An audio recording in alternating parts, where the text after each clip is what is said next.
The reason why God sent the Holy Spirit to this earth, we'll never live the Christian life the way God wants us to. இந்த நோக்கத்திற்காக தேவன் பரிசுத்த ஆவியானவரை இந்த பூமிக்கு அனுப்பினார் என்பதை நாம் அறியாத பட்சத்திலே தேவனுடைய நோக்கத்தை நாம் விளங்கிக் கொள்ளவே முடியாது. There is a very important word that Jesus said in John 8:32. யோவான் 8ஆம் அதிகாரம் 32ஆம் வசனத்திலே மிக முக்கியமான ஒரு வார்த்தையை இயேசு சொல்லி இருக்கிறார். You must never forget it. அதை ஒரு காலம் நீங்கள் மறந்துவிடக் கூடாது. Jesus said, you shall know the truth and the truth shall make you free. சத்தியத்தை நீங்கள் அறிவீர்கள், சத்தியம் உங்களை விடுதலையாக்கும். Free from what? எதிலிருந்து விடுதலை? That you can see in the next verse. அதை நீங்கள் அடுத்த வசனத்திலே பார்க்கலாம். Verse 34, I say to you, everyone who commits sin is a slave of sin. 34ஆம் வசனத்திலே பாவம் செய்கிற எவனும் பாவத்துக்கு அடிமையாக இருக்கிறான். Verse 36, but if the Son shall make you free, you shall be free indeed. குமாரன் உங்களை விடுதலையாக்கினால் மெய்யாகவே விடுதலை ஆவீர்கள் என்று 36ஆம் வசனத்திலே வாசிக்கிறோம். What freedom is he talking about in verse 32? ஆகவே 32ஆம் வசனத்திலே எந்த விதமான விடுதலையை குறித்து இயேசு பேசிக் கொண்டிருக்கிறார்? When you know the truth, you will be free from sin. நீங்கள் சத்தியத்தை அறிவீர்கள், சத்தியம் நீங்கள் பாவத்திலிருந்து விடுதலையாக முடியும். Not free from the Roman Catholic Church or the CSI Church or some other church. இது ரோமன் கத்தோலிக்க சபையிலிருந்து விடுதலை ஆவீர்கள் அல்லது CSI சபையிலிருந்து விடுதலை ஆவீர்கள் என்று சொல்லி ஒரு குறிப்பிட்ட சபையிலிருந்து விடுதலை அல்ல. Or free from some other religion. அல்லது வேறு ஒரு மதத்திலிருந்து விடுதலை ஆவீர்கள் என்பது அர்த்தம் அல்ல. He is talking about being free from sin. பாவத்திலிருந்து விடுதலை ஆவதை குறித்து பேசுகிறார். You can leave one religion and go to another religion and still be a slave of sin. நீங்கள் ஒரு மதத்தை விட்டுவிட்டு இன்னொரு மதத்தை தழுவி கொண்டிருந்தாலும் நீங்கள் பாவத்துக்கு இன்னும் அடிமையாகவே வாழ்ந்து கொண்டிருக்க முடியும். There are so many believers who left one church and gone to another church, but they are still slaves of sin. அநேக விசுவாசிகள் ஒரு சபையை விட்டுவிட்டு இன்னொரு சபையிலே சேர்ந்து கொள்கிறார்கள், ஆனாலும் பாவத்துக்கு அடிமையாகவே வாழ்ந்து கொண்டிருக்கிறார்கள். What difference does it make? அதற்கு இதனால என்ன ஒரு வித்தியாசம்? It's like shifting from one house to another house. இது ஒரு வீட்டிலிருந்து இன்னொரு வீட்டை மாற்றுவது போல. But still there's sin. ஆனாலும் அங்கே பாவம் இருக்கிறது. So that proves that you don't know the truth. இது எதை நிரூபிக்கிறது? உங்களுக்கு சத்தியம் தெரியவில்லை. How do you know when you have known the truth? சத்தியத்தை நான் அறிந்து கொண்டேன் என்று எப்படி அறிந்து கொள்ளலாம்? You will become free from sin. பாவத்திலிருந்து நீ விடுதலை ஆவாய். Not forgiven. பாவ மன்னிப்பு அல்ல. More than forgiveness. பாவ மன்னிப்பை காட்டிலும் அதிகமாக. To be free, to be saved from sin, be free from sin is more than being forgiven of sin. பாவத்திலிருந்து விடுதலை ஆவது, பாவத்திலிருந்து வெளியே வருவது என்பது பாவ மன்னிப்பை பெறுவதை காட்டிலும் அதிகமான ஒன்று. Supposing you have done a crime against somebody. யாரோ ஒருவருக்கு விரோதமாய் ஒரு குற்றத்தை செய்து விட்டீர்கள் என்று வைத்துக்கொள்வோம். As a result of that you are put into jail. அதனுடைய விளைவு நீங்கள் சிறைச்சாலையிலே அடைக்கப்பட்டு விட்டீர்கள். And you write to that person and say, I'm sorry for what I did. நீங்கள் குற்றம் செய்த அந்த நபருக்கு ஒரு கடிதம் எழுதுகிறீர்கள், நான் செய்த காரியத்திற்கு மனம் வருந்துகிறேன். And he sends you a letter to your jail saying, I forgive you. நீங்கள் சிறைச்சாலையில் இருக்கும் பொழுது பதில் வருகிறது, நான் உன்னை மன்னித்து விட்டேன் என்று. Fully, I have forgiven you fully. முழுமையாக உன்னை நான் மன்னித்து விட்டேன். Are you forgiven? நீ மன்னிக்கப்பட்டு விட்டாயா? Yes. ஆம். But are you free? ஆனால் விடுதலையாகி விட்டாயா? No, you're still in the jail. இல்லை, இன்னுமாய் சிறைச்சாலைக்குள்ளேயே இருக்கிறாய். So many Christians are like that. அநேக கிறிஸ்தவர்கள் இப்படி தான் இருக்கிறார்கள். They said, Lord, please forgive me. ஆண்டவரே என்னை மன்னியும். God has forgiven them. தேவன் அவர்களை மன்னித்து விட்டார். But they are still in jail. ஆனாலும் சிறைச்சாலைக்குள்ளே இருக்கிறார்கள். How do you know? எப்படி தெரியும்? They are still committing sin.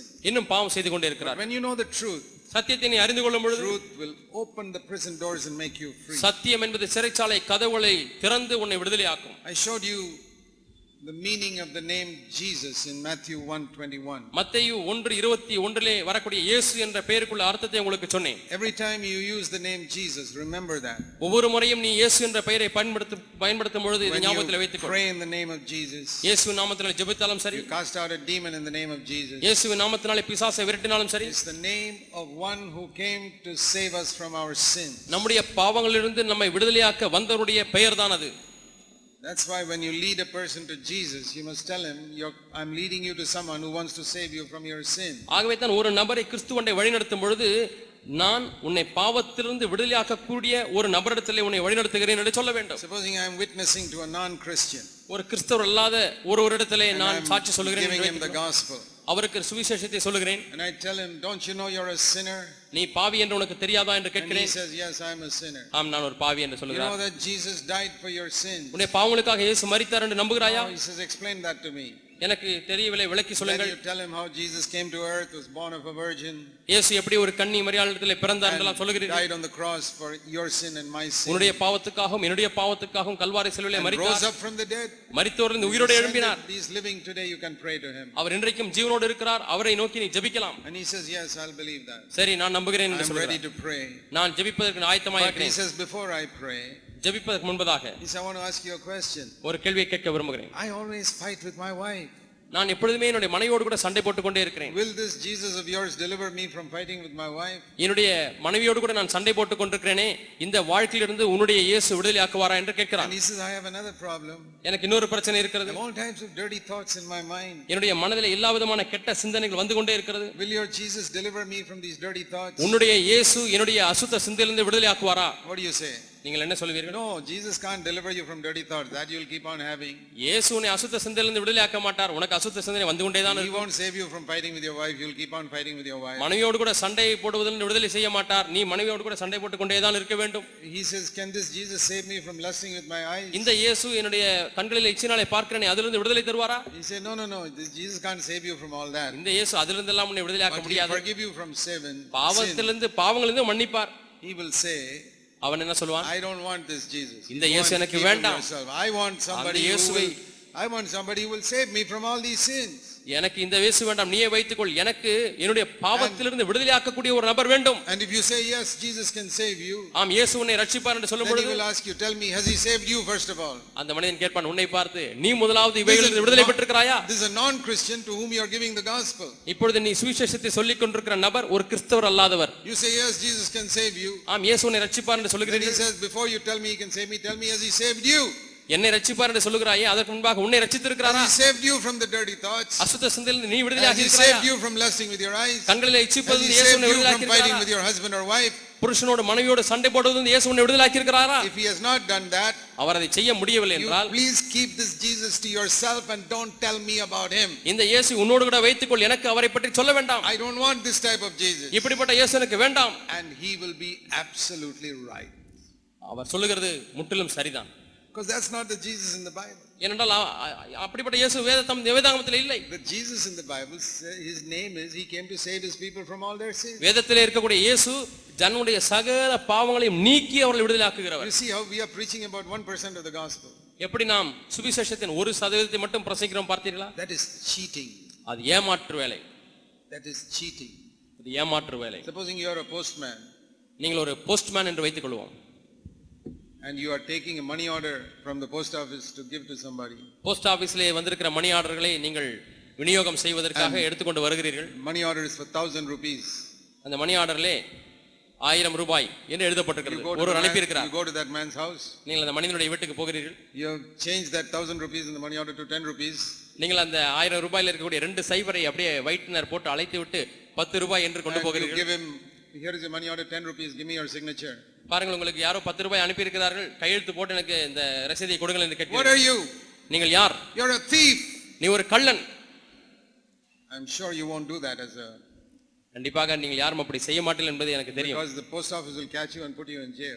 ஏன் தெரியுமா? போஸ்ட் ஆபீஸ்ல உங்களை பிடித்து உங்களை ஜெயிலே போட்டு விடுவார். But when you give the gospel like that, ஆனால் சுவிசேஷத்தை நீ அப்படி சொல்லும் பொழுது, you're supposed to give that person 1000 rupees, you give him 10 rupees. அவருக்கு 1000 ரூபாய் கொடுக்க வேண்டும், ஆனால் நீ கொடுப்பதோ 10 ரூபாய் தான் கொடுக்கிறாய். You're supposed to give that person the full gospel when you witness to him. அவருக்கு சாட்சி சொல்லும் பொழுது முழு சுவிசேஷத்தை சொல்ல வேண்டும். And you give him only 10%. ஆனால் 10% மட்டும் தான் கொடுக்கிறாய். 1%. அல்லது 1%. Jesus will forgive your sin. இயேசு உன் பாவங்களை மட்டும் மன்னிப்பார். And that non-Christian says, what is the meaning of this Jesus?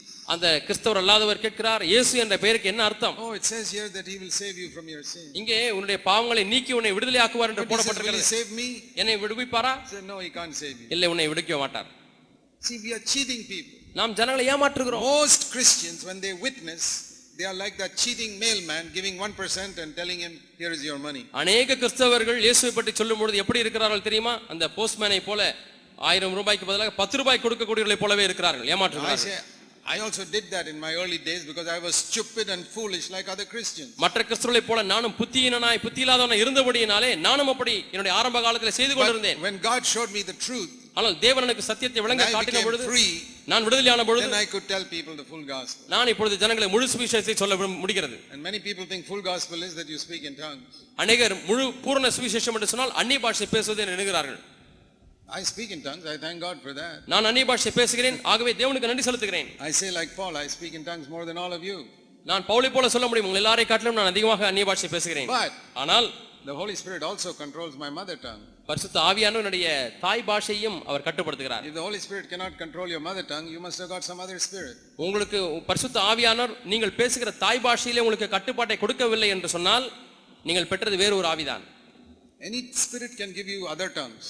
எந்த ஒரு ஆவியும் உங்களுக்கு வேறு பாஷையை கொடுக்க முடியும். But only the Holy Spirit can control your mother tongue. பரிசுத்த ஆவியானவர் மட்டுமே உங்களுடைய தாய் பாஷையிலே பேசுகிறீர்களே அந்த வார்த்தைகளை கட்டுப்படுத்த முடியும். Jesus came to save his people from their sins. ஆகவே இயேசு தம்முடைய ஜனங்களின் பாவங்களை நீக்கி அவர்களை ரட்சிக்கும்படியாய் வந்தார். What did the Holy Spirit come for? எதற்காக பரிசுத்த ஆவியானவர் வந்தார்? Let's see Luke chapter 4. லூக்கா 4ஆம் அதிகாரம். Jesus is the second person of the Trinity and the Holy Spirit is the third person of the Trinity. திரித்துவத்திலே இயேசு இரண்டாம் நபராக இருக்கிறார், பரிசுத்த ஆவியானவர் மூன்றாம் நபராக And the இருக்கிறார். Spirit of, it said, Jesus said in Luke 4:18. லூக்கா 4:18 ஆவியானவர் சொல்கிறார். Why the Spirit of God came upon Jesus? கர்த்தருடைய ஆவியானவர் ஏன் இயேசுவின் மீது வந்தார்? He came upon me to anointed me to preach the gospel to the poor. தரித்திரருக்கு சுவிசேஷத்தை பிரசங்கிக்கும்படியாய் கர்த்தருடைய ஆவியானவர் என்மேல் இருக்கிறார். And what is this gospel Jesus preached? இயேசு பிரசங்கித்த இந்த சுவிசேஷம் என்ன? He proclaimed release to the captives. சிறைப்பட்டவர்களுக்கு விடுதலையை அறிவிக்கும்படியாய் வந்தார். To set free the captives. சிறைப்பட்டவர்களை விடுதலையாக்கும்படியாய் வந்தார். To open the prison doors for those who are bound. கட்டப்பட்டவர்கள் இருக்கக்கூடிய சிறைச்சாலையின் கதவுகளை திறக்கும்படியாய் அவர் வந்தார். To give the sight to the blind. குருடருக்கு பார்வையை கொடுக்கும்படியாய் வந்தார். Open our eyes, say, see, this is what God has provided for you, heavenly riches. தேவன் இவ்விதமான பரலோகத்தின் ஆசீர்வாதங்களை உனக்காக வைத்திருக்கிறார் என்பதை பார்க்கும்படியாக உங்கள் கண்களை திறக்கும்படியாக வந்தார். You were blind till now looking at the earthly things. இதுவரை பூமிக்குரிய காரியங்களையே பார்த்து பார்த்து நீ குருடாகி போய் விட்டாய். Now you got sight, you can see the heavenly things. இப்பொழுது உனக்கு பார்வை கிடைத்து விட்டது, நீ மேலே ஏறி பரத்தினுடைய பார்வையை பார்க்கலாம். To set free those who are downtrodden. நொறுங்குண்டவர்களை விடுதலையாக்கும்படியாக. And to proclaim the favorable year of the Lord. கர்த்தருடைய அனுக்கிரக வருஷத்தை பிரசித்தப்படுத்தும்படியாக That அனுப்பினார். means to say God is looking upon you with favor now, not like the old days. அது எதற்கொப்பா இருக்கிறது என்று சொன்னால் பழைய ஏற்பாட்டு காலத்தை போல அல்லாமல் இப்பொழுது தயையோடு கூட கர்த்தர் உன்னை பார்க்கிறார். He is looking upon you with favor and therefore you can live a heavenly life. உன்னை அனுக்கிரக பார்வையோடு கூட பார்க்கிறார், ஆகவே நீ ஒரு பரத்துக்குரிய வாழ்க்கை வாழ முடியும். That is the gospel. இதுதான் அந்த சுவிசேஷம். And that it says here is why the Holy Spirit anoints anybody. இதற்காக தான் பரிசுத்த ஆவியானவர் யாரையும் அபிஷேகிக்கிறார் என்று இங்கே பார்க்கிறோம். I know when the Holy Spirit anointed me. என்னை பரிசுத்த ஆவியானவர் அபிஷேகம் பண்ணின பொழுது He anointed me to tell people that you don't have to be in the prison anymore. நீங்கள் இன்னுமாய் சிறைச்சாலையிலே இருக்க தேவையில்லை என்பதை சொல்வதற்காக என்னை அபிஷேகித்தார். To break the bonds of people who are captive. சிறைப்பட்டவர்களை விடுதலையாக்கும்படியாக தேவனை அபிஷேகித்தார். The devil has made people captive everywhere. எல்லா இடங்களிலேயுமே பிசாசு ஜனங்களை சிறைப்படுத்தி இருக்கிறான். We are called to set them free. நாம் அவர்களை விடுதலையாக்கும்படியாக அழைக்கப்பட்டிருக்கிறோம். If they want to be free. அவர்கள் விடுதலையாக வேண்டும் என்று விரும்பினார். No, even Jesus could not free everybody. இயேசு கூட எல்லாரையும் விடுதலையாக்க முடியவில்லை. Because many people didn't want to be free. ஏனென்றால் அநேகர் விடுதலையாக விரும்பாதபடினாலே. Even Jesus cannot free people who don't want to be free. விடுதலையாக வேண்டும் என்ற விருப்பம் இல்லாதவர்களை இயேசுவும் கூட விடுதலையாக்க மாட்டார். Anybody who wants to be free. ஆனால் யாரெல்லாம் விடுதலையாக வேண்டும் என்று விரும்புகிறார்களோ Jesus has come to set them free. இயேசு அவர்களை விடுதலையாக்கும்படியாக வந்திருக்கிறார். We can tell that good news boldly to everybody. இந்த நல்ல செய்தியை நாம் தைரியமாக எல்லா இடத்திலும் சொல்ல முடியும். So that's what John the Baptist was preaching. இதைத்தான் யோவான் ஸ்நானகன் பிரசங்கித்தார். Turn around from this preoccupation with the things of earth. பூமிக்குரிய காரியங்களிலேயே திளைத்து போயிருக்கிறீர்களே, அதிலிருந்து நீங்கள் மனம் திரும்புங்கள். Start looking at the things of heaven. பரத்துக்குரிய காரியங்களை பார்க்க ஆரம்பியுங்கள். Many Christians have never repented like that. அநேக கிறிஸ்தவர்கள் இது போல மனம் திரும்பவில்லை. You know, there are many people who have come to our church in Bangalore who said they were born again. பெங்களூரிலே உள்ள சபையில் அநேகர் வந்து நான் மறுபடியும் பிறந்திருக்கிறேன், ரட்சிக்கப்பட்டிருக்கிறேன் சொல்கிறார்கள். I was born again in that such a church many years ago. அநேக ஆண்டுகள் முன்பாக இந்த சபையிலே நான் மனம் திரும்பினேன் என்று சொல்கிறார்கள். I say, okay, please come. வாருங்கள் என்று சொல்றாங்க. I was baptized also there many years ago. அநேக ஆண்டுகள் முன்பாக நான் அங்கே அபிஷேகம் பண்ணப்பட்டேன், ஞானஸ்நானம் எடுத்தேன் சொல்கிறார்கள். Come be a part of our church if you want to be. சரி வாருங்கள், உங்களுக்கு விருப்பம் இருந்தால் வந்து எங்கள் சபையிலே ஒரு அங்கத்தினராக இருங்கள் என்று சொல்கிறார்கள். But after sitting in our church for 2-3 years, 2-3 ஆண்டுகள் எங்கள் சபையில் உட்கார்ந்த பிறகு and they hear the strong word of God, இந்த தேவனுடைய கடினமான வார்த்தையை கேட்கிறார்கள். like you hearing it now. இப்பொழுது நீங்கள் கேட்பது போல வலிமையான வார்த்தையை They கேட்கிறார்கள். come to me and say, என்னிடத்தில் வந்து சொல்கிறார்கள், you know brother Zach, I now realize I was not really born again that time. அந்த நேரத்திலே நான் உண்மையாலுமே நான் மனம் திரும்பவில்லை, மறுபடியும் பிறக்கவில்லை என்பதை இப்பொழுது நான் உணர்கிறேன் என்று சொல்கிறார். Because nobody told me there about repentance. யாருமே அங்கே மனம் திரும்புதலை குறித்து வலியுறுத்தி சொல்லவில்லை. And even when they told about repentance, they didn't tell me what to repent from. மனம் திரும்புங்கள் என்று சொன்னாலும் கூட எதிலிருந்து மனம் திரும்ப வேண்டும் என்று எனக்கு சொல்லவில்லை. They told us to turn around, but turn around from what? திரும்ப வேண்டும் என்று சொன்னார்கள். எதிலிருந்து திரும்ப வேண்டும், எதை நோக்கி திரும்ப வேண்டும் என்று சொல்லவில்லை. I thought it was only the gambling and smoking and drinking. நான் ஏதோ சிகரெட் பிடிப்பதிலிருந்தும் சூதாட்டத்திலிருந்தும் திருடுவதிலிருந்தும் விடுதலையாக வேண்டும் என்று So I எண்ணினேன். gave up those things. ஆகவே அவைகளை விட்டு விட்டேன். But now I realize இப்பொழுது நான் உணர்கிறேன், that repentance is a much bigger thing than that. மனம் திரும்புதல் என்பது ஏதோ சூதாட்டத்திலிருந்து விடுதலையாவதை காட்டிலும் பெரிய ஒரு காரியம். And I now realize that you can't be really born again till you have repented. மனம் திரும்பாத பட்சத்திலே உண்மையாலுமே மறுபடியும் பிறக்க முடியாது என்பதை இப்பொழுது அறிந்திருக்கிறேன். And I was in that church, I thought I received the Holy Spirit. அந்த சபையிலே நான் இருந்து கொண்டிருக்கும் பொழுது பரிசுத்த ஆவியின் அபிஷேகத்தை பெற்றுக்கொண்டேன் என்று எண்ணிக்கொண்டிருந்தேன். And I made some noises with my mouth, என்னுடைய வாயிலே சில சத்தங்கள் எல்லாம் போட்டேன், imitating the pastor. பாஸ்டர் எப்படி சொல்கிறார் அதே போல நானும் அந்நிய பாஷையை போல Now I பேசினேன். realize I didn't receive the Holy Spirit. இப்பொழுது நான் பரிசுத்த ஆவியின் அபிஷேகத்தை பெறவில்லை என்று உணர்கிறேன். I just made some noises. ஏதோ சில சத்தம் போட்டேன், அவ்வளவுதான். Now I come here. இப்பொழுது இங்கே வந்த பிறகு Now I realize I can really be filled with the Holy Spirit. உண்மையாலுமே நான் பரிசுத்த ஆவியானவரால் நிரப்பப்பட முடியும் என்பதை அறிந்திருக்கிறேன். See, this is common sense. இது ஒரு பொது அறிவு. Supposing you are filled with an evil spirit, நீங்கள் ஒரு பொல்லாத ஆவியினாலே நிரப்பப்பட்டு விட்டீர்கள் என்று வைத்துக் what கொள்வோம். do you become? நீங்கள் எப்படிப்பட்டவர்களாய் மாறுவீர்கள்? Evil. பொல்லாதவர்களாய் மாறுவீர்கள். You are filled with an unclean spirit, அசுத்த ஆவியினாலே நிரப்பப்பட்டால் you'll be unclean. நீங்களும் அசுத்தமாய் இருப்பீர்கள். So if you are filled with the Holy Spirit, what should you be? அப்பொழுது பரிசுத்த ஆவியினாலே நிரப்பப்பட்டால் நீங்கள் எப்படி இருக்க வேண்டும்? You should be holy. நீங்கள் பரிசுத்தவான்களாய் இருக்க வேண்டும். But Christians say no, you ஆனால் just speak in tongues. ஆனால் கிறிஸ்தவர்கள் இல்லை, அந்நிய பாஷை பேசினால் போதும் என்று சொல்கிறார்கள். This is one of the greatest deceptions going on in Christendom. இன்றைக்கு கிறிஸ்தவத்திலே நடந்து கொண்டிருக்கிற மிகப்பெரிய ஒரு வஞ்சனை இதுதான். Use your common sense. பொது அறிவை பயன்படுத்தி பாருங்கள். If you are filled with an evil spirit, you become evil. அசுத்த ஆவியினால் நிரப்பப்பட்டால் நீங்கள் அசுத்தராய் மாறுகிறீர்கள், பொல்லாதவர்களாய் மாறுகிறீர்கள். Unclean spirit, you become unclean. பொல்லாத ஆவியினாலே நிரப்பப்பட்டால் பொல்லாதவர்களாய் So மாறுகிறீர்கள். if you are filled with the Holy Spirit, what should you be? பரிசுத்த ஆவியினால் நிரப்பப்பட்டால் நீங்கள் எப்படி மாற வேண்டும்? You didn't become holy? இன்னும் பரிசுத்தமாய் மாறவில்லையா? What spirit did you get? எந்த ஆவியை நீங்கள் பெற்றீர்கள்? My dear brothers and sisters, என் அருமையான சகோதர I'm not சகோதரிகளே, saying you become holy in one day. ஒரு நாளிலே பரிசுத்தமாகி விடுவீர்கள் என்று சொல்லவில்லை. Every year you should be going to a higher class like in school. பள்ளியிலே படிப்பது போல ஒவ்வொரு வருஷமும் கடந்து செல்ல செல்ல நீங்கள் மேல் வகுப்புக்கு போய் கொண்டே இருக்க வேண்டும், மேலான வாழ்க்கைக்கு போக வேண்டும். If you are still living in the same defeated level you were 10 years ago, 10 ஆண்டுகள் முன்பாக நீங்கள் தோற்கடிக்கப்பட்ட வாழ்க்கை வாழ்ந்து கொண்டது போல இன்றைக்கும் அதே வாழ்க்கையில் இருப்பீர்களானால் then I can tell you you are definitely not filled with the Holy Spirit. கண்டிப்பாக நீ பரிசுத்த ஆவியினாலே நிரப்பப்படவில்லை என்று நான் சொல்ல You முடியும். got some spirit, I don't know which one. ஏதோ ஒரு ஆவியை நீ பெற்றாய், எந்த ஆவி என்று எனக்கு So much தெரியவில்லை. of deception. எவ்வளவோ வஞ்சனை.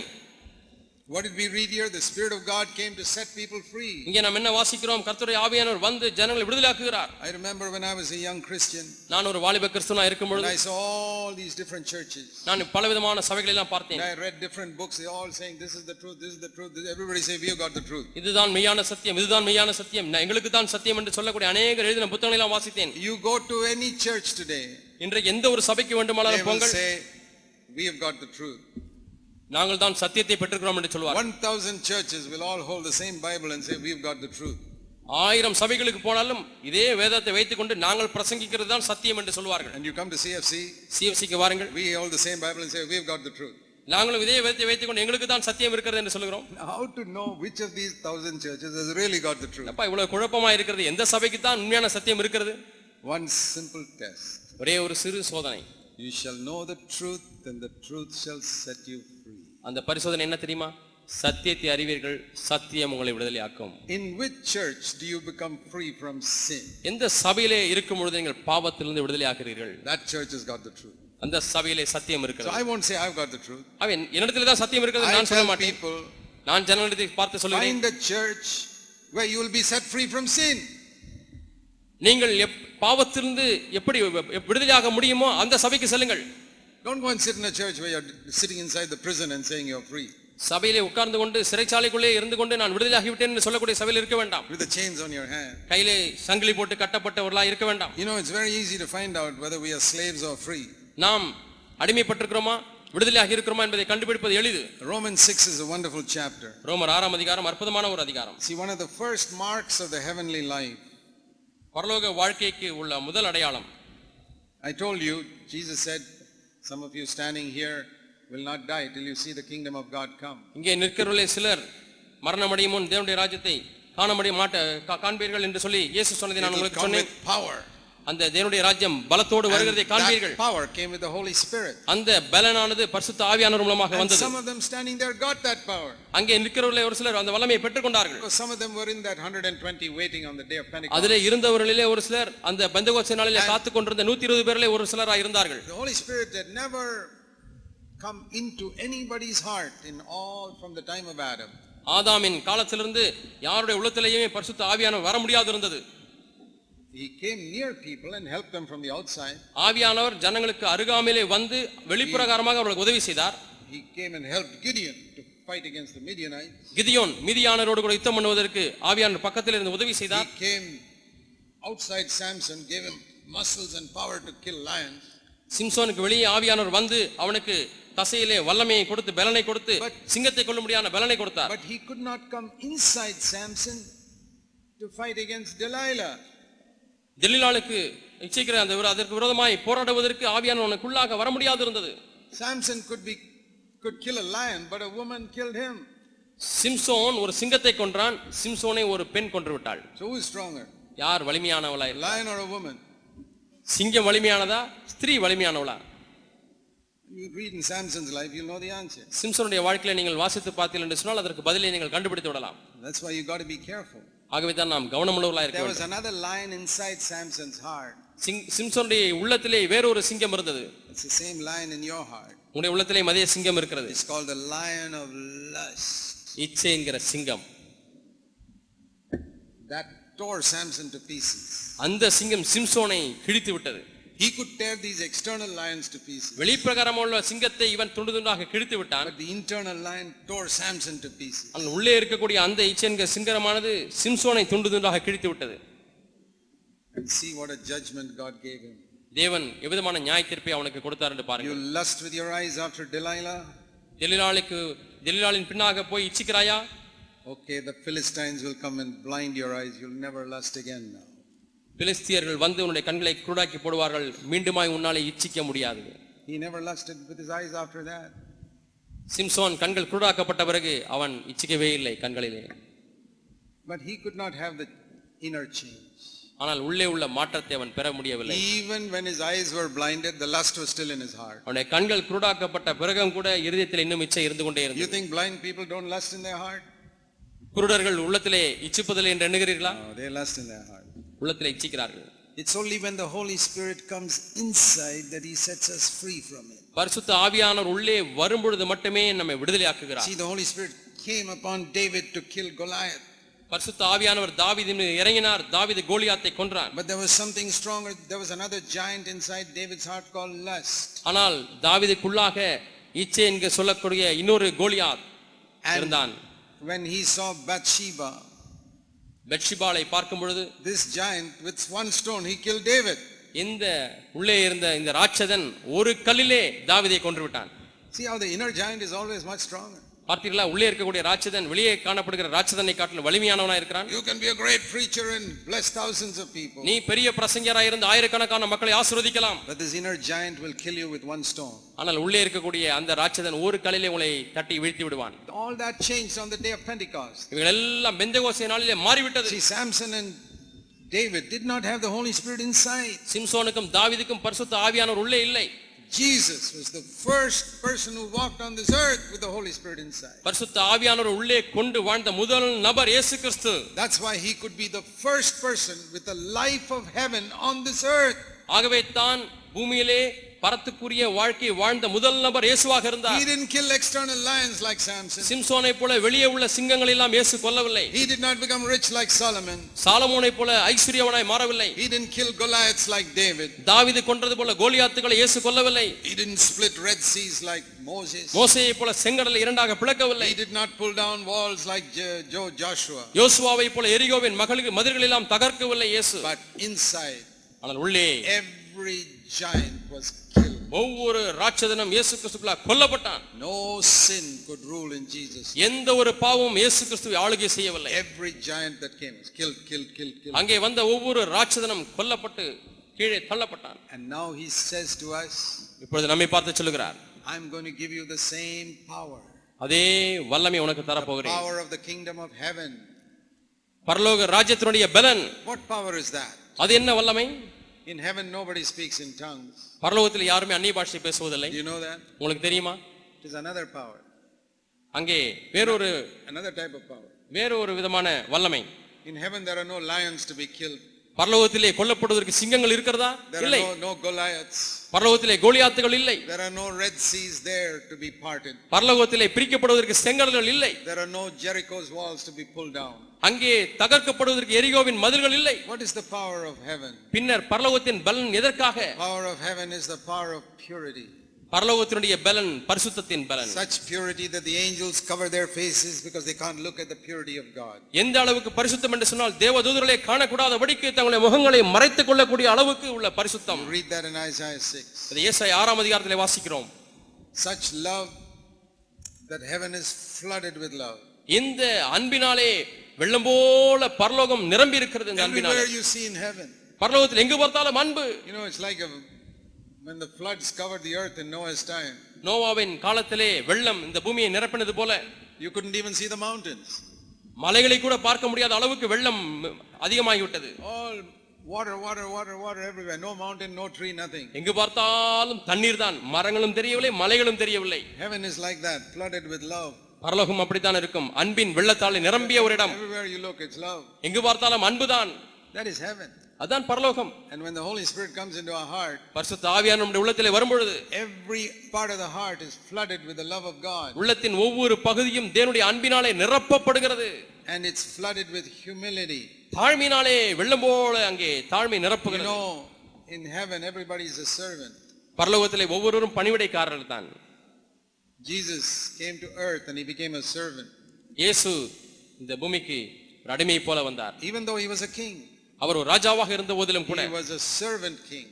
அவர் ஒரு பணியாளியா அடிமையான ஒரு ராஜாவாக இருந்தார். There's no king like that on the earth. இந்த பூமியில் அவரை போல ஒரு ராஜா இருந்ததில்லை. And when you become like Jesus, நீங்கள் இயேசுவை போல மாறும் பொழுது you'll be a king over sin.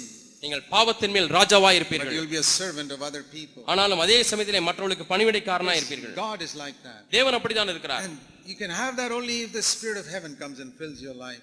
பரலோகத்தினுடைய அந்த ஆவி உங்களை நிரப்பும் பொழுது மட்டுமே நீங்கள் அப்படி இருக்க முடியும். That is what happens when the Holy Spirit comes and fills. பரிசுத்த ஆவியானவர் வந்து நம்மை நிறைக்கும் பொழுது இதுதான் நடைபெறுகிறது. He brings the Spirit of heaven into our heart. அவர் பரலோகத்தினுடைய ஆவியை நம்முடைய உள்ளத்திலே கொண்டு வருகிறார். And he sets us free from all these earthly attitudes. இந்த பூமிக்குரிய மனோ நிலையிலிருந்து நம்மை விடுதலையாக்குகிறார். So what do we need to do? ஆகவே நாம் என்ன செய்ய வேண்டும்? We may have failed in our past life. நம்முடைய கடந்த கால வாழ்க்கையிலே ஒருவேளை வீழ்ச்சி அடைந்திருக்கலாம். Let me turn you to this verse in Acts chapter 17. அப்போஸ்தலர் நடவடிக்கைகள் 17ஆம் அதிகாரத்தை நான் உங்களுக்கு காண்பிக்கிறேன். There's a wonderful verse here. அப்போஸ்தலர் 17ஆம் அதிகாரத்திலே ஒரு அற்புதமான வசனம் இருக்கிறது. Verse 30. 30ஆம் வசனம். It's a beautiful verse. அருமையான வசனம். You know, in the past days you were ignorant about this life of heaven. கடந்த காலங்களிலே இந்த பரலோகத்தினுடைய வாழ்க்கையை குறித்து நீங்கள் அறியாதவர்களாய் அறியாமையுள்ளவர்களாய் இருந்தீர்கள். You were ignorant that you could have a heavenly life in your home. உங்களுடைய குடும்பத்திலே பரலோக வாழ்க்கை வாழ முடியும் என்பதை அறியாதிருந்தீர்கள். You were ignorant that you could live a heavenly life in your church. உங்களுடைய சபையிலே நீங்கள் பரத்துக்குரிய வாழ்க்கை வாழ முடியும் என்பதை அறியாதிருந்தீர்கள். And so you lived just like the earthly people. ஆகவே பூமிக்குரிய ஜனங்களைப் போலவே நீங்கள் வாழ்ந்து கொண்டிருந்தீர்கள். What shall we do? நாம் என்ன செய்யலாம்? We have wasted many years. நாம் अनेक ஆண்டுகளை வீணாக்கி விட்டோம். What I want to say is, don't waste any more years. நான் சொல்லுவதெல்லாம் இனியும் காலத்தை நீங்கள் வீணடிக்க வேண்டாம். The times of ignorance God is overlooking, it says. அறியாமையுள்ள காலங்களை தேவன் காணாதவர் போல இருந்தார். That means he says, okay, you did not know in the past, let's forget it. சரி, கடந்த காலங்களில் நீ அறியாமல் இருந்தாய், அதை மறந்து விடுவோம் என்று சொல்லுகிறார். It's like a teacher saying, ஒரு ஆசிரியர் சொல்வது போல, I know you got 0 in every subject till now. இதுவரை எல்லா பாடங்களிலுமே நீ வாங்கின mark முட்டைதான். But I won't put it in the record, I'll throw away that record. There'll be no அதெல்லாம் record. நான் பதிவேட்டிலே பதிவு செய்ய போவதில்லை, அதையெல்லாம் நான் கிழித்து தூக்கி எறிந்து So there is விடுகிறேன். no record now that you got 0. நீ 0 மார்க் வாங்கினா என்பதற்கு நிரூபணமாக ஒரு பதிவும் இல்லை. Let's start today. இன்றைக்கு நாம் ஆரம்பிப்போம். From now on, start getting 100% in every subject. இப்பொழுதிலிருந்து ஒவ்வொரு பாடத்திலே 100 mark வாங்கிவிடு. And even if you don't get 100 the first time, முதல் முறையாக 100 மார்க் வாங்க முடியாவிட்டாலும் you get 20, 30, 40, 50, work your way up to 100. 20 mark தான் வாங்குகிறாய், சரி, அடுத்தது 30, 40, சரி, 100 மார்க் வாங்கும் வரை பிரயாசப்படு. That's better than 0. 0 வாங்குவதை காட்டிலும் இது மேலானது. The Bible says we press on to perfection. பூரணத்தை நோக்கி கடந்து போகிறோம் என்று வேதம் சொல்கிறது. So now the Lord is telling everybody that they should repent. இப்பொழுதோ மனம் திரும்ப வேண்டும் என்று எங்கும் உள்ள மனுஷர் எல்லாருக்கும் கட்டளையிடுகிறார். The Lord says, okay, your past life I forget. சரி போகட்டும், கடந்த கால வாழ்க்கையை நான் மறந்து விடுகிறேன். It's a beautiful verse. அருமையான வசனம். He says he doesn't even look at it. அதை அவர் பார்ப்பது கூட கிடையாது. It's finished. முடிந்தது. Now இப்பொழுதோ turn around. மனம் திரும்பு. Now turn around from this preoccupation with the things இப்பொழுதோ of earth. பூமிக்குரிய காரியங்களில் திளைத்து போயிருக்கிறதிலிருந்து மனம் திரும்பு. You know, that is why Jesus sent the Holy Spirit. ஆகவே தான் தேவன் பரிசுத்த ஆவியானவரை அனுப்பினார். Many people have not understood the message in Ephesians. அநேகர் எபேசியரிலே உள்ள செய்தியை இன்னும் விளங்காதவர்களாக இருக்கிறார்கள். If you turn to Ephesians, எபேசியருக்கு நீங்கள் திருப்பியீர்களானால், many people read the Psalms more than they read Ephesians. அநேக ஜனங்கள் எபேசியரை வாசிப்பதை காட்டிலும் அதிகமாக சங்கீதங்களை தான் வாசிக்கிறார்கள். There are people who say read a psalm every day. சிலர் சொல்லுகிறார்கள் தினந்தோறும் ஒரு சங்கீதத்தையாவது வாசிக்க வேண்டும் என்று. To read a chapter in Proverbs every day is very good. நீதிமொழிகளிலே உள்ள அதிகாரத்தை தினமும் வாசிப்பது நல்லதுதான். Because Proverbs is like a new covenant book in the Old Testament. நீதிமொழிகள் என்பது பழைய ஏற்பாட்டிலே காணப்படக்கூடிய புது உடன்படிக்கையின் புத்தகம் என்று சொல்லலாம். But the man who wrote the book went to hell. That's a sad thing. துக்கமான விஷயம் என்ன தெரியுமா? அந்த புத்தகத்தை எழுதினவர் நரகத்துக்கு போய்விட்டார். Solomon. You can preach about the new covenant and go to hell.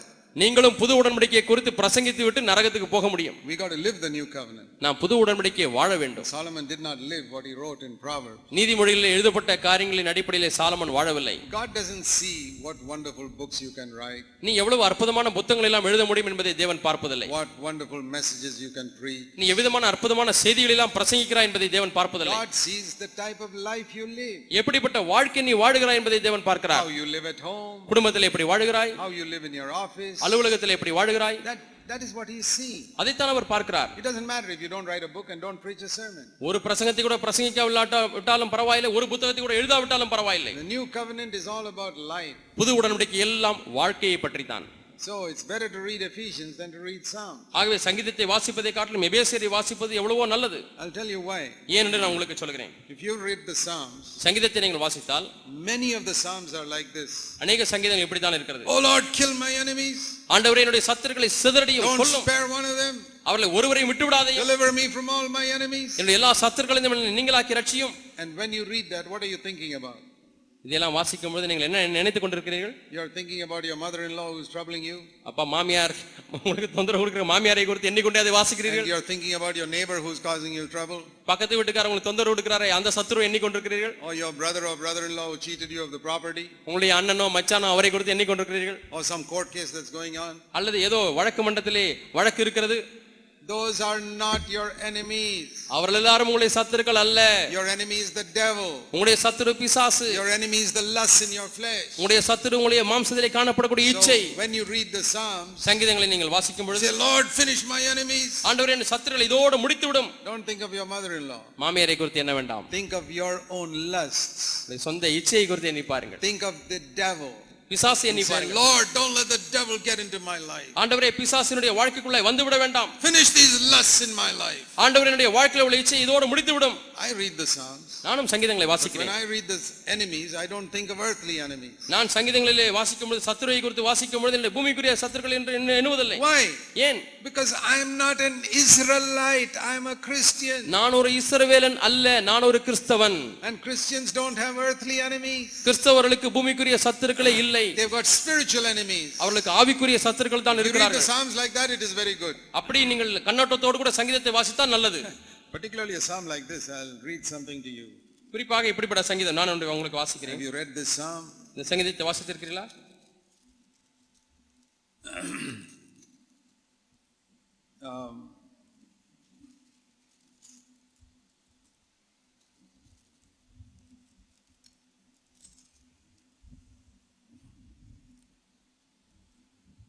It says in Psalm 135.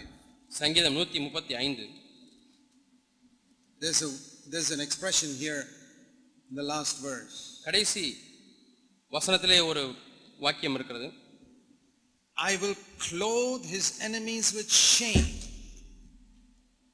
Psalm 132 சங்கீதம் 132 verse 18. 18ஆம் வசனம்.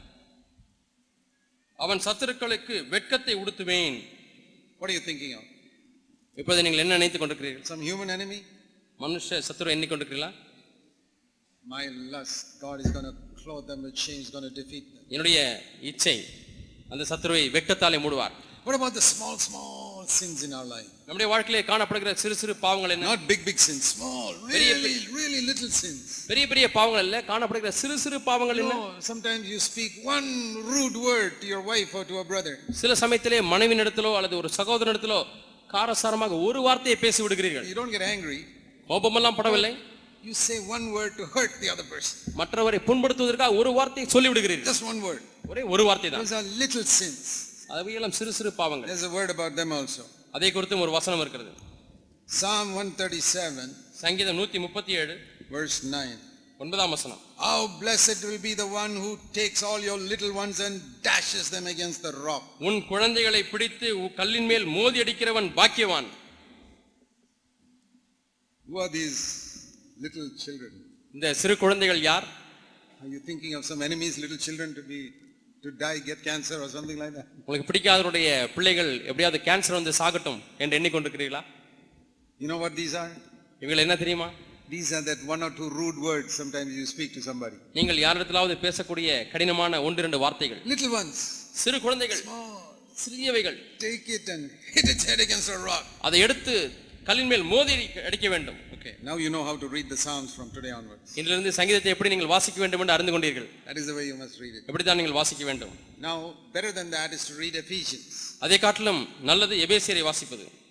Because this is the new covenant. ஏனென்றால் இது புது உடன்படிக்கையின் புத்தகம். That was old covenant. அது பழைய உடன்படிக்கையின் புத்தகம். Everything is the word of God. எல்லாமே தேவனுடைய வார்த்தை தான். But when Jesus came, he lifted us higher than Moses. ஆனால் இயேசு வந்த பொழுது மோசேயை காட்டிலும் நம்மை மேலாக உயர்த்தி இருக்கிறார். See, what is written there is not wrong. அங்கே எழுதினதெல்லாம் தவறு என்றல்ல. That was right for those people. அந்த ஜனங்களுக்கு அது சரியான காரியம். Like when you study in first standard, it's correct what you learn there.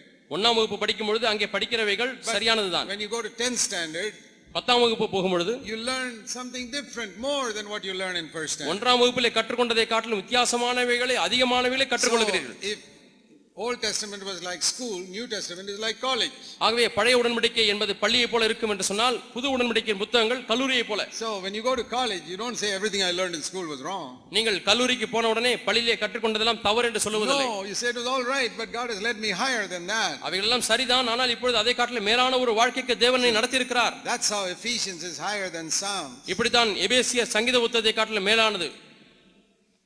In Ephesians there's a little phrase எபேசியரிலே ஒரு சிறு வாசகம் காணப்படுகிறது. which many people don't know. அநேகர் அதை அறியாதிருக்கிறார்கள். You know, generally speaking among believers, பொதுவாக நாம் பேச போனால் விசுவாசிகள் மத்தியிலே we tell people ask Jesus to come into your heart. இயேசுவே என் உள்ளத்திலே வாரும் என்று கேளுங்கள் என்று சொல்கிறோம். So the emphasis is Christ in you.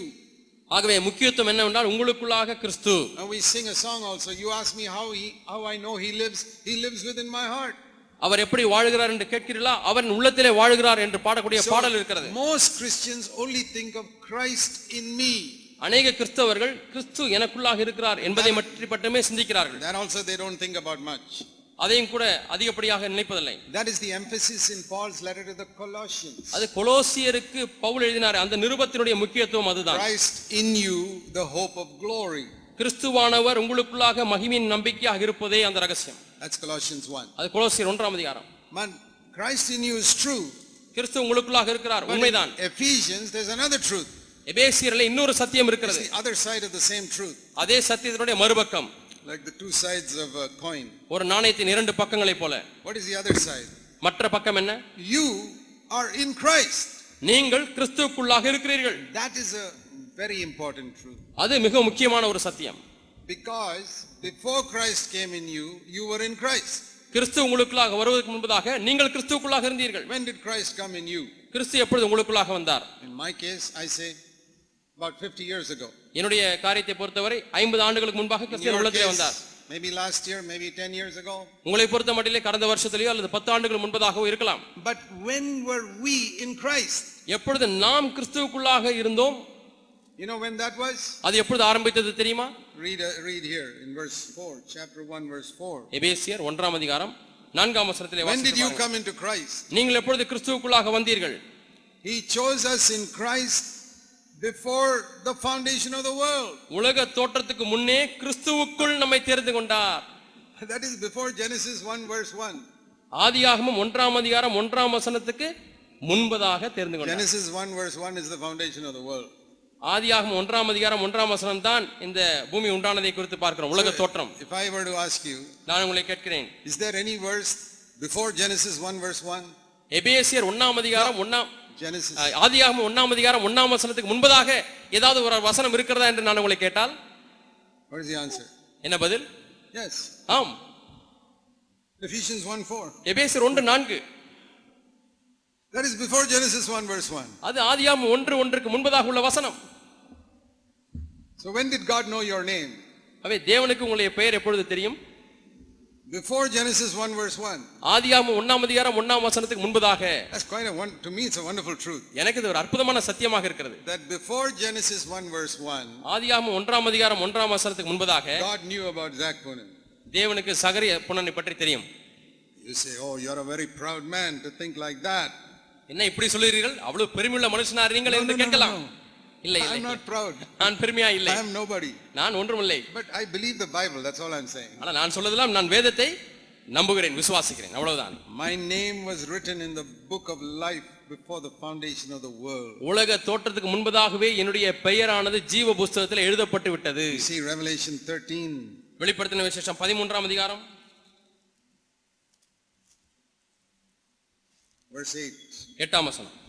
It says our names were written from the foundation of the world in the book of life of the Lamb. வெளிப்படுத்தின விசேஷம் 13ஆம் அதிகாரம் 8ஆம் வசனம். உலக தோற்றம் முதல் அடிக்கப்பட்ட ஆட்டுக்குட்டியினுடைய ஜீவ புத்தகத்தில் பேர் எழுதப்பட்டிராத பூமியின் குடிகள் யாவரும் அதை வணங்குவார்கள். Yeah, my name was written in the book of life before the foundation of the world. உலக தோற்றத்துக்கு முன்பதாகவே என்னுடைய பெயர் அந்த ஜீவ புத்தகத்தில் எழுதப்பட்டிருக்கிறது. There are two things that verse teaches us. இந்த வசனம் நமக்கு இரண்டு காரியங்களை போதிக்கிறது. That in God's mind Jesus was also slain before the foundation of the world in his mind. தேவனுடைய சிந்தையிலே இயேசு உலக தோற்றத்துக்கு முன்பதாகவே அவருடைய சிந்தையில் அடிக்கப்பட்டு விட்டார். He actually died only 2000 years ago. உண்மையாலுமே அவர் மரித்தது 2000 ஆண்டுகளுக்கு முன்பாக. But according to this verse in God's mind he was already slain before Genesis 1 verse 1. ஆனா இந்த வசனத்தின்படி ஏற்கனவே தேவனுடைய சிந்தையிலே ஆதியாகமம் 1:1க்கு முன்பதாகவே இயேசு அடிக்கப்பட்டார். Because God there is no past present future. தேவனை பொறுத்த மட்டிலே கடந்த காலம் நிகழ்காலம் எதிர்காலம் என்று இல்லை. We have that. நமக்கு தான் அது இருக்கிறது. We got a past, we got a present, we got a future. நமக்கு ஒரு இறந்த காலம் உண்டு, நிகழ்காலம் உண்டு, எதிர்காலம் உண்டு. But do you remember when Moses asked God, what is your name? மோசே தேவனை பார்த்து ஆண்டவரே உம்முடைய நாமம் என்ன என்று கேட்டார். You know what God said in Exodus chapter 3? யாத்ராகமம் 3ஆம் அதிகாரத்திலே தேவன் என்ன சொன்னார் தெரியுமா? My name is என்னுடைய பெயர் I am that I am. இருக்கிறவராகவே இருக்கிறேன். Not I was. நான் இருந்தவர் அல்ல. Not I will be. நான் இருக்க போவர் அல்ல. No. இல்லை. No past, no future. கடந்த காலம் இல்லை, எதிர்காலம் இல்லை. I am. இருக்கிறவர். I am always the same. நான் எப்பொழுதுமே அதே போல இருக்கிறேன். No past and future for me. எனக்கு எதிர்காலமோ கடந்த காலமோ இல்லை. You know that's how God is. இப்படிதான் தேவன் இருக்கிறார் என்று தெரியுமா? Something that's going to happen hundreds of years from now, God already knows it. இப்பொழுது 100 ஆண்டுகள் கழித்து நடக்க போவதை இப்பொழுதே தேவன் அறிந்திருக்கிறார். And something that happened thousands of years ago, 1000 ஆண்டுகள் முன்பாக நடந்த காரியம் God can see it right now. இப்பொழுதே தேவன் அதை பார்க்க முடியும். You think some sin you committed 50 years ago, God can't see it, he can see it right now. நீ 50 ஆண்டுகள் முன்பாக செய்த பாவத்தை தேவன் அறிய மாட்டார் என்று எண்ணுகிறாயா? இப்பொழுதே அதை பார்த்து கொண்டிருக்கிறார். You think பார்க்க முடியும். some sin you committed last year, God can't see it, he can see it right now. கடந்த ஆண்டிலே செய்த பாவத்தை தேவன் காணவில்லை என்று எண்ணுகிறீர்களா? இப்பொழுது தேவனால் அதை பார்க்க முடியும். Just like there is no future with God, there is no past also. எப்படி தேவனுக்கு எதிர்காலம் என்று ஒன்று இல்லையோ அதே போல தேவனுக்கு கடந்த காலம் என்றும் இல்லை. He is always in the present. அவர் எப்பொழுதுமே நிகழ்காலத்திலே இருக்கிறார். All the sin you committed 20 years ago, 5 years ago, last week is all right now in presence of God. 20 ஆண்டுகள் முன்பதாக 5 ஆண்டுகளுக்கு முன்பதாக கடந்த வாரத்திலே செய்த எல்லா பாவங்களும் இப்பொழுதே தேவனுக்கு முன்பாக இருக்கிறது. Right now in front of God's eyes. இப்பொழுதே தேவனுடைய கண்களுக்கு முன்பாக இது இருக்கிறது. Unless you have repented of it and asked Jesus to cleanse it away in his blood. அதை குறித்து நீங்கள் மனம் திரும்பி மனஸ்தாபப்பட்டு ஆண்டவரே உம்முடைய இரத்தத்தினாலே கழுவும் என்று கேட்காத பட்சத்தில் அது அங்கே தான் wiped out, then it is not there. அப்படி கழுவப்பட்டு விட்டால் அங்கே அது இல்லை. So my name was also in God's mind before the worlds were created. ஆகவே இந்த உலகம் உண்டாக்கப்படுவதற்கு முன்பதாகவே என்னுடைய பெயர் தேவனுடைய சிந்தையிலே இருந்தது. So in Ephesians, ஆகவே எபேசியர் it says that God put me in Christ. ஆகவே என்னை தேவன் கிறிஸ்துவுக்குள்ளாக வைத்தார். Now you need to understand this. அதை நாம் அறிந்து கொள்ள Let me வேண்டியிருக்கிறது. say it very slowly. மிகவும் மெதுவாக நான் இதை சொல்கிறேன். Some of you are very clever, you grasp it in one sentence. உங்களிலே ஒரு சிலர் நான் ஒரு வாக்கியத்திலே சொன்ன உடனே விளங்கிக் கொள்கிறீர்கள். But I always say ஆனால் நான் எப்பொழுதும் சொல்லுவேன், that a good teacher is the one who can teach the weak students. நல்ல ஆசிரியர் யார் என்று சொன்னால் இருக்கிறதிலேயே புரிந்து கொள்ள முடியாத பிள்ளைக்கு கூட விளங்க முடியாய் சொல்லிக் கொடுக்கிறவர் தான். Clever students, even a stupid teacher can teach. புத்திசாலி பிள்ளைகளுக்கு புத்தியமான டீச்சரே போதித்து விட முடியும். But a good teacher, நல்ல ஆசிரியர், he can teach the weak students. பலவீனமான மாணவனுக்கும் கூட விளங்க முடியாய் சொல்லிக் கொடுப்பார். So don't get impatient when I repeat it 3-4 times. 3-4 முறை நான் திரும்ப சொல்லும் பொழுது புத்திசாலிகள் நீங்கள் பொறுமையை இழந்து விட வேண்டாம். Some of you are clever, ஒரு சிலர் புத்திசாலிகளா இருக்கிறீர்கள். but you need to be humble. அதே சமயத்தில் நீங்கள் தாழ்மையுள்ளவர்களாய் மாற வேண்டும். Very difficult for clever people to be humble. புத்திசாலிகள் தாழ்மையாக இருப்பதற்கு கஷ்டப்படுகிறார்கள். So let me say, for the benefit of those who find it little more difficult to understand, இதை விளங்கிக் கொள்வதற்கு கொஞ்சம் கஷ்டமாக இருக்கிறது என்று சொல்லுகிறவர்களுக்காக அவருடைய பிரயோஜனத்துக்காக இதை சொல்லுகிறேன். there are two things. ரெண்டு காரியம் இருக்கு. Christ in you, கிறிஸ்து உங்களுக்குள், and you in Christ. நீங்கள் கிறிஸ்துவுக்குள். Christ came into you whenever you received him. எப்பொழுது கிறிஸ்து உங்களுக்கு வந்தார், உங்களுக்குள்ளே வந்தார், நீங்கள் அவரை ஏற்றுக்கொண்ட பொழுது. As I said, in my case about 50 years ago, என்னுடைய வாழ்க்கையிலே 50 ஆண்டுகளுக்கு முன்பாக வந்தார். in your case, you know when you received him. உங்களுடைய வாழ்க்கையை பொறுத்த மட்டில் அவர் எப்பொழுது ஏற்றுக்கொண்டீர்கள் என்பதை நீங்கள் அறிந்திருக்கிறீர்கள். Sometimes we don't know the date. சில சமயத்திலே சிலருக்கு அந்த தேதி தெரியாது. It doesn't matter. அது பரவாயில்லை. But you know he has come into you. ஆனால் உங்களுக்குள்ளாக அவர் வந்திருக்கிறார் என்பதை அறிந்திருக்கிறீர்கள். It's wonderful. அது அருமையானது. Then you have a hope of glory now. அப்பொழுது உங்களுக்கு மகிமையின் நம்பிக்கை அங்கே இருக்கிறது. But you being in Christ, ஆனால் நீங்கள் கிறிஸ்துவுக்குள்ளாக, that is not now. அது இப்பொழுதல்ல. Because Christ is eternal. ஏனென்றால் கிறிஸ்து நித்தியமானவர். He lived with the Father from all eternity. நித்தியமாக பிதாவோடு கூட வாழ்ந்து கொண்டே இருக்கிறார். And the Father, பிதா, he looked into the future. எதிர்காலத்துக்குள்ளாக நோக்கி பார்க்கிறார். He looked all the way through the time when Jesus died. He saw that. அவர் அப்படியே எதிர்காலத்தை கண்ணோக்கி பார்த்து கொண்டே இருக்கிறார். இயேசு கிறிஸ்து மரிப்பதை பார்க்கிறார். When did he know that? Before Genesis 1 verse 1. எப்பொழுது அவர் அதை அறிந்தார்? இயேசு ஆதியாகமம் 1:1 முன்பதாகவே அறிந்தார். Then he goes beyond that, looks into the future in the 20th century. அதையும் தாண்டி எதிர்காலத்தில் 20ஆம் நூற்றாண்டிலே அவர் பார்க்கிறார். 21st century. 21ஆம் நூற்றாண்டிலே பார்க்கிறார். And he looks at Tamil Nadu, தமிழ்நாட்டை பார்க்கிறார். பெங்களூரை பார்க்கிறார். வித்தியாசமான இடங்களை பார்க்கிறார். And he sees certain people opening their heart to Christ. ஒரு சில மக்கள் தங்களுடைய இருதயத்தை இயேசுவுக்கு திறக்கிறதை பார்க்கிறார். So what does he do? அவர் என்ன செய்கிறார்? He chooses them. அவர்களை தேர்ந்தெடுக்கிறார். When does he choose them? எப்பொழுது அவர் தேர்ந்தெடுத்தார்? Before Genesis 1 verse 1. ஆதியாகமம் 1:1 முன்பதாகவே. How? எப்படி? Because he could look into the future. ஏனால் அவரால் எதிர்காலத்துக்கூடாக பார்க்க முடிகிறது. Why doesn't he choose everybody? ஏன் எல்லாரையும் அவர் தேர்ந்தெடுக்கவில்லை? Because when he looks into the future, he sees some people don't want Christ. எதிர்காலத்துக்கூடாக அவர் நோக்கி பார்க்கும் பொழுது சிலருக்கு கிறிஸ்து தேவையில்லை என்று சொல்லிவிட்டார்கள். And he won't choose them. அப்படியானால் அவர் அவர்களை தேர்ந்தெடுப்பதில்லை. So he elects us. ஆகவே அவர் நம்மை தேர்ந்தெடுக்கிறார். But how does he elect us? எப்படி அவர் நம்மை தேர்ந்தெடுக்கிறார்? Based on his knowledge of the future. அவருடைய எதிர்காலத்தை குறித்த அறிவின்படி. Now these are not some clever things that I thought up in my mind. இவைகள் எல்லாம் நான் என்னுடைய மனதிலே சிந்தித்த புத்திசாலித்தனமான அபிப்பிராயங்கள் அல்ல. I'll show you in 1 Peter chapter 1 verse 1. 1 பேதுரு 1 பேதுரு 1ஆம் அதிகாரம் 1-2 வசனங்கள். Here it says, இங்கே சொல்லப்பட்டிருக்கிறது, all of you in these different places, you were chosen or elected according to the foreknowledge of God the Father.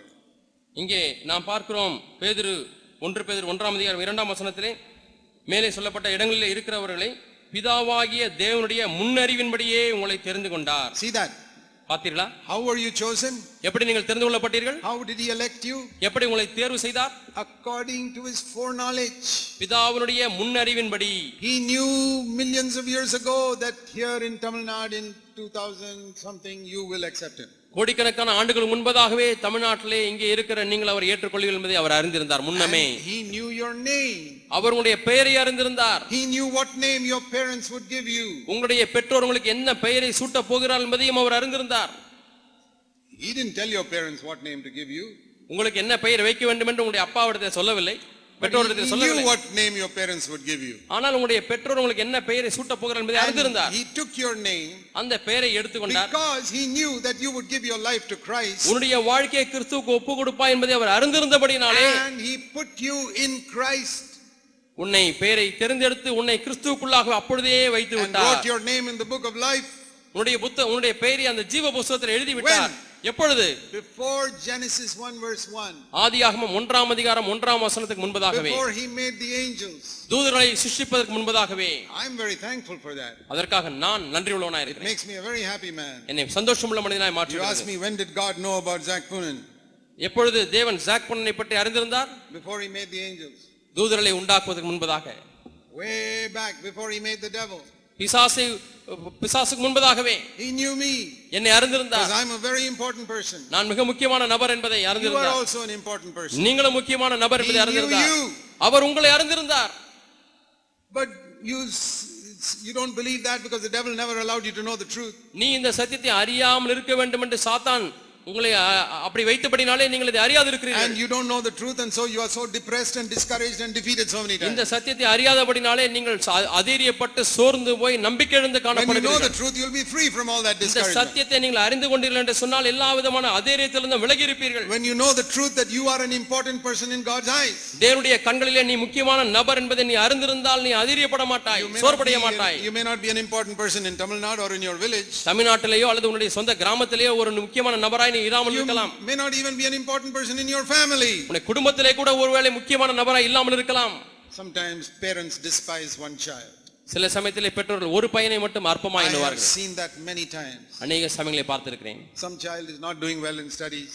சரியாக படிக்க முடியாத பிள்ளை, Or some child is a little dark. அல்லது ஒரு பிள்ளை கருப்பாக இருக்கிறது, Or not so intelligent. அல்லது ஒரு பிள்ளைக்கு புத்தி இல்லை, Or very disobedient. அல்லது கீழ்ப்படியாமல் போகிற பிள்ளை. And the parents despise that child. பெற்றோர் அந்த பிள்ளையை அற்பமாய் எண்ணுகிறார். There's a saying in English called the black sheep in the family. ஆங்கிலத்திலே இப்படியாக ஒரு வாசகம் இருக்கிறது, குடும்பத்திலே இருக்கக்கூடிய கருப்பு ஆடு.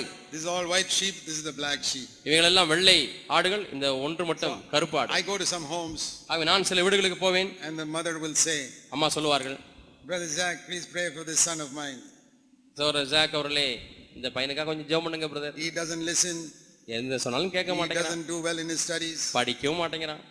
I say, நான் சொல்லுவேன், I think he's going to be a child of God. நான் என்ன சொல்லுவேன், இவன் தேவனுடைய பிள்ளையாய் மாறப் போகிறான். Because God chooses sinners like this. இது போல பாவிகளை தேவன் தேர்ந்தெடுக்கிறார். And I say, Mother, I have to pray for you only, not for this child. He'll be all right. நான் ஜெபிக்க வேண்டிய ஆள் இந்த பிள்ளைக்கு அல்ல, உங்களுக்கு தான் முதலாவது ஜெபிக்க வேண்டும் என்று சொல்லுவேன். Because you are speaking so much evil of this child. ஏனென்றால் நீங்கள் இந்த பிள்ளையை பற்றி அவ்வளவு மோசமாய் தவறாய் தீமையாய் பேசுகிறீர்கள். God chooses such people. தேவன் இப்படிப்பட்டவர்களை தேர்ந்தெடுக்கிறார். He came to choose sinners. அவர் பாவிகளை தேர்ந்தெடுக்கிற தேவன். What was the thief hanging on the cross? Was he white sheep or black sheep? அந்த சிலுவையிலே தொங்கிக் கொண்டிருந்த கள்ளன் வெள்ளை ஆடா அல்லது கருப்பு ஆடா? What do you think? என்ன நினைக்கிறீர்கள், எப்படிப்பட்டவன்? I think when he was a little boy, சின்ன பையனா அவன் இருந்திருக்கும் his பொழுது mother would have said, அம்மா சொல்லி இருப்பார்கள், fellow is always stealing something. எப்ப பார்த்தாலும் இந்த பையன் திருடிட்டே இருக்கான், He's fighting with people. எப்ப பார்த்தாலும் I don't மக்கள்கிட்ட know சண்டை போடுறான், what he will grow up to be. இவன் பெருசா ஆனா என்ன ஆக போறான்னு எனக்கு தெரியல. But he went to heaven. ஆனால் பரலோகத்துக்கு போய் விட்டான். I don't know his mother where she went, but அம்மா போனாங்களா இல்லையா என்று எனக்கு தெரியவில்லை. ஆனால் இவன் போனான். so I have learned in my life never to despise anybody. யாரையும் அற்பமாய் எண்ண கூடாது என்பதை நான் வாழ்க்கையிலே கற்றுக்கொண்டேன். I always like to encourage the black sheep in a family. ஒரு குடும்பத்திலே கருப்பாடு என்று ஒதுக்கப்பட்டவர்களை நான் எப்பொழுதுமே அவர்களை பார்த்து பேசி உற்சாகப்படுத்த I விரும்புகிறேன். have seen in my life that God picks up such people. அப்படிப்பட்டவர்களை தேவன் பொறுக்கி எடுக்கிறதை நான் பார்த்திருக்கிறேன். God doesn't work like men. மனிதர்களைப் போல தேவன் கிரியை செய்வதல்ல. Some of you who think you are so good, நான் மிகவும் நல்லவன் என்று எண்ணிக்கொண்டிருக்கிற நீங்கள், ஒரு சிலர் God may not choose you. தேவன் உங்களை ஒருவேளை தெரிந்து கொள்ளாமல் போகலாம். And somebody you look down upon, that may be the one whom God chose. சிலரை நீங்கள் அற்பமாய் எண்ணுகிறீர்கள், அவர்களை தேவன் தேர்ந்தெடுக்கிறார். I have a younger brother. எனக்கு ஒரு இளைய சகோதரன் உண்டு. He has been an atheist for many years. அநேக ஆண்டுகளாக அவன் ஒரு நாஸ்திகனாய் இருந்தார். He used to go to Sunday school with me, என்னோட கூட சண்டே கிளாஸ் வந்து என்னுடைய தம்பி தான். but he became an atheist. ஆனா என்னுடைய தம்பியை ஒரு நாஸ்திகனாய் மாறிவிட்டார். But I think now he slowly started going to church. ஆனால் இப்பொழுது கொஞ்சம் கொஞ்சமாக சபைக்கு போக ஆரம்பித்திருக்கிறார். After seeing my life for 47 years, he sees there's something real. 47 ஆண்டுகளாக என்னுடைய வாழ்க்கையை பார்த்த பிறகு இதிலேயும் உண்மை இருக்கிறது போல என்று எண்ணி இப்பொழுதுதான் சபைக்கு போக ஆரம்பித்திருக்கிறார்.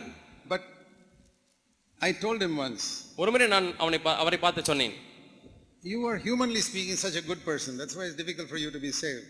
மனுஷிகமாக பேசினால் நீ ரொம்ப நல்ல பையன், ஆகவே தான் நீ ரட்சிக்கப்படுவதற்கு கஷ்டமாக இருக்கிறது. I was a sinner. நான் ஒரு பாவி, That's why Jesus saved me. அவர்தான் இயேசு என்னை ரட்சித்தார். You know, Jesus did not come to call holy people. பரிசுத்தவான்களை அழைக்கும்படியாக இயேசு வரவில்லை, He came to save sinners. பாவிகளை ரட்சிக்கும்படியாக வந்தார். He came to save people who are in the gutter. சாக்கடையிலே விழுந்து இருக்கிறவர்களை ரட்சிக்கும்படியாக Say, இயேசு Lord, வந்தார். I'm a wretched sinner. ஆண்டவரே, நான் ஒரு மோசமான You பாவி. know what Paul said? Pavul என்ன சொன்னார் தெரியுமா? I am the greatest sinner on the earth. இந்த பூமியிலே நான் பிரதான பாவி. What did God do with him? அவனை கொண்டு தேவன் என்ன He செய்தார்? made him the greatest apostle on அவரை earth. மிகப்பெரிய அப்போஸ்தலனாக இந்த பூமியிலே மாற்றினார். So God is like that. தேவன் He அப்படிப்பட்டவராக looks இருக்கிறார். into the future, எதிர்காலத்துக்குள்ளாக பார்த்து picks up பொறுக்கெடுக்கிறார். not because they are good, அவர் நல்லவர்களாக இருக்கிறபடினால அல்ல, because they come to Jesus and say, I'm a sinner. இயேசுவிடத்திலே வந்து ஆண்டவரே நான் ஒரு பாவி என்று My சொல்கிறபடினால, mother thinks I'm useless. நான் பிரயோஜனமற்றவன் என்று என்னுடைய தாய் என்கிறார்கள். My father thinks even more than that I'm useless. என்னுடைய அப்பா பாத்தீங்கன்னா அதிக பிரயோஜனமற்றவன் என்று எண்ணுகிறார். But Lord, you love me. ஆண்டவரே நீர் என்னை நேசிக்கிறீர். Jesus died for me, also useless people like me. என்னை போல பயனற்ற மக்களுக்காக கூட இயேசு மரித்தார். I want you to save me. ஆண்டவரே ரட்சிக்க முடியா விரும்புகிறேன். God hears the cry of that useless person. அந்த உபயோகமற்றவன் என்று எண்ண கொண்டிருக்கிற அந்த மகனுடைய ஜெபத்தை தேவன் கேட்கிறார். His father and mother think he's useless. அப்பாவும் அம்மாவும் லாய்க்கியற்றவன் என்று எண்ணிக்கொண்டிருக்கிறார்கள். But God sees that man saying, I'm useless, but Lord, you love me. ஆண்டவரே நானோ லாய்க்கியற்றவன், ஆனால் நீர் என்னை நேசிக்கிறீர் என்று சொல்கிறதை தேவன் கேட்கிறார். God takes his name and puts it in the book of life. தேவன் அவனுடைய பெயரை எடுத்து ஜீவ புத்தகத்தில் எழுதி விட்டார். The father and mother who think they're so holy, their name are not in the book of life. நான் பரிசுத்தவான் பரிசுத்தவாட்டி என்று எண்ணிக்கொண்டிருக்கிற அந்த தகப்பனும் தாயும் அவருடைய பெயர் அந்த ஜீவ புத்தகத்தில் இல்லை. Be careful about despising others. மற்றவர்களை அற்பமா எண்ணுவதை குறித்து ஜாக்கிரதையாயிருங்கள். Some of those people you despise, they will be in the kingdom of heaven far ahead of you. நீங்கள் அற்பமா எண்ணிக்கொண்டிருக்கக்கூடிய அந்த சிலர் உங்களை காட்டிலும் முன்னாக பரலோகத்தில் இருப்பார்கள். One of the things I have learned in my life is never to despise another believer. என்னுடைய வாழ்க்கையில் நான் கற்றுக்கொண்ட ஒரு முக்கியமான காரியம் இன்னொரு விசுவாசியை அற்பமா எண்ணாதிருப்பது. Jesus came for sinners. பாவிகளுக்காக இயேசு வந்தார். I'm not saying we should live in our sin. நம்முடைய பாவத்திலே வாழ வேண்டும் என்று சொல்லவில்லை. Because Jesus hates our sin. நம்முடைய பாவத்தை இயேசு வெறுக்கிறார். But he came for sinners. ஆனால் பாவிகளுக்காக அவர் He came வந்தார். to save us from our sin. நம்முடைய பாவங்களிலிருந்து நம்மை நீக்கி ரட்சிக்கும்படியாக வந்தார். God puts me in Christ. ஆகவே கிறிஸ்து தேவன் என்னை கிறிஸ்துவுக்குள்ளாக வைக்கிறார். And what happens if God has put me into Christ என்னை millions of years ago? கோடிக்கணக்கான ஆண்டுகளுக்கு முன்பதாகவே என்னை கிறிஸ்துவுக்குள்ளாக தேவன் வைக்கும்போது என்ன நடக்கிறது? Now listen to this wonderful truth. அருமையான சத்தியத்தை கவனியுங்கள். Where was I in Christ? When was I in Christ? நான் எப்பொழுது கிறிஸ்துவுக்குள்ளாக இருந்தேன்? Before Genesis 1 verse 1. ஆதியாகமம் 1:1க்கு முன்பதாக. So when Christ came to earth, கிறிஸ்து பூமிக்கு வந்த பொழுது and he hung on the cross, சிலுவையில் அவர் தொங்கினார். who was in him? அவருக்குள்ளாக யார் இருந்தார்? Me. நான். And you. நீங்கள். When he died, அவர் மரிக்கும் பொழுது who died? யார் மரித்தார்? I died. நான் மரித்தேன். When he was buried, அவர் அடக்கம் பண்ணப்பட்ட பொழுது who was buried? யார் அடக்கம் பண்ணப்பட்டது? I was buried. நான் அடக்கம் பண்ணப்பட்டேன். Why? ஏன்? Because I was in him. நான் அவருக்குள்ளாக இருந்தேன். When he was raised up, அவர் உயிரோடு எழும்பும் பொழுது who was raised up? யார் எழுப்பப்பட்டார்? I also. நானும். And when he went up to heaven, அவர் பரலோகத்துக்கு ஏறி சென்ற பொழுது who went up there? யார் அங்கே போனார்? Me. நான். Again, these are not my theories. It's all written in Ephesians. இவையெல்லாம் என்னுடைய கோட்பாடுகள் இல்லை, இவையெல்லாம் எபேசியரில் எழுதப்பட்டிருக்கிறது. Turn to Ephesians chapter 2. எபேசியர் 2ஆம் அதிகாரம்.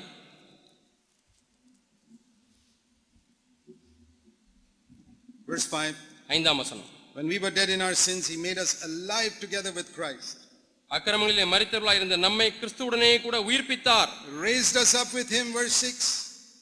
6ஆம் வசனத்திலே நம்மை அவர் 7ஆம் வசனத்திலே தமிழ் பைபிளிலே இயேசுவுக்குள் நம்மை அவரோடு கூட எழுப்பினார். And seated us with him in the heavenly places. உன்னதங்களிலே அவரோடு கூட உட்காரவும் செய்தார்.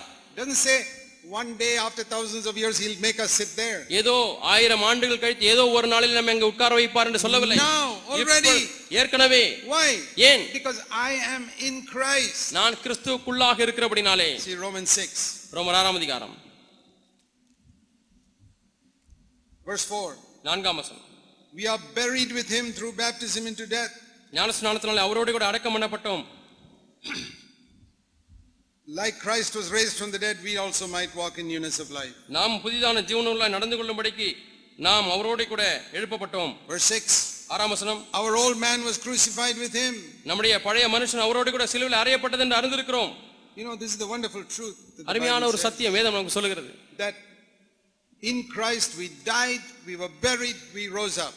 கிறிஸ்துவுக்குள்ளாக நாம் மரித்தோம், அடக்கம் பண்ணப்பட்டோம், உயிரோடு எழுப்பப்பட்டோம். That is why you get baptized. ஆகவே தான் நீங்கள் ஞானஸ்நானம் That is எடுக்கிறீர்கள். why baptism is a very important testimony. ஆகவே தான் ஞானஸ்நானம் என்பது மிக முக்கியமான ஒரு சாட்சி. When somebody puts you into the water, யாராவது உங்களை தண்ணீருக்குள்ளாக வைக்கும் பொழுது, I'm saying when Jesus was buried 2000 years ago, I was buried with him. இயேசு 2000 ஆண்டுகளுக்கு முன்பாக அடக்கம் பண்ணப்பட்டது போல அடக்கம் பண்ணப்பட்ட பொழுது நானும் அவரோடு கூட அடக்கம் பண்ணப்பட்டேன். Like I'm brought up out of the water because when Jesus was raised up, I'm also raised up. இயேசு கிறிஸ்து உயிரோடு எழுப்பப்பட்ட பொழுது நானும் எழுப்பப்பட்டேன், ஆகவே இப்பொழுது நான் தண்ணீரிலிருந்து வெளியே And not எழும்புகிறேன். only raised up, lifted up to the heavens where Jesus is now. எழுப்பப்பட்டது மட்டுமல்ல, இயேசு கிறிஸ்து உன்னதங்களிலே உயர்த்தப்பட்டிருக்கிறது போல அங்கே நான் எழுப்பப்பட்டிருக்கிறேன். ஏன்? Romans 6 verse 4. ரோமர் 6:4. So that I might walk in newness of life. நான் புதிதான ஜீவனுள்ளவர்களாய் That நடக்கும்படிக்கு, means walk a new kind of life on this earth. இந்த பூமியிலே புதுவிதமான வாழ்க்கை That வாழும்படிக்கு. is to walk a heavenly life on this earth. அதனுடைய பொருள் என்னவென்றால் இந்த பூமியிலே விண்ணக வாழ்க்கை வாழும்படிக்கு. That is God's will for everybody who was baptized. ஞானஸ்நானம் பெற்ற ஒவ்வொருவருக்கும் இதுதான் தேவனுடைய சித்தம். Are you baptized? ஞானஸ்நானம் பெற்றிருக்கிறாயா? This is God's will for you. உனக்கென்று இதுதான் தேவ சித்தம். That you might walk in newness of life. நீ புதிதான ஜீவனுள்ளவர்களாய் நடந்து கொள்ளும்படிக்கு. Let's pray. நாம் ஜெபிப்போம். Heavenly Father, பரலோக பிதாவே, these are such simple truths. ஆண்டவரே, இவைகள் எல்லாம் எளிய சத்தியங்கள். The devil has hidden it from many people for many years. அநேக ஆண்டுகளாக அநேக மக்களுடைய கண்களுக்கு மறைத்து வைத்திருக்கிறான் I பிசாசு. thank you, you're opening the eyes of even the simple children here today. ஆண்டவரே, எளிய பிள்ளைகளுக்கும் கூட கண்களை இந்த நாளிலே திறக்கிறபடினால உமக்கு நன்றி ஆண்டவரே. Truths that are hidden from the wise and the clever. ஞானிகளுக்கும் கல்விமான்களுக்கும் மறைக்கப்பட்ட சத்தியங்கள். Help us to live this heavenly life on earth. ஆண்டவரே, இந்த பரலோக வாழ்க்கையை பூலோகத்திலே நாங்கள் வாழ்ந்து விட எங்களுக்கு உதவி செய்யும். In Jesus' name. இயேசுவின் நாமத்தில் பிதாவே, ஆமென்.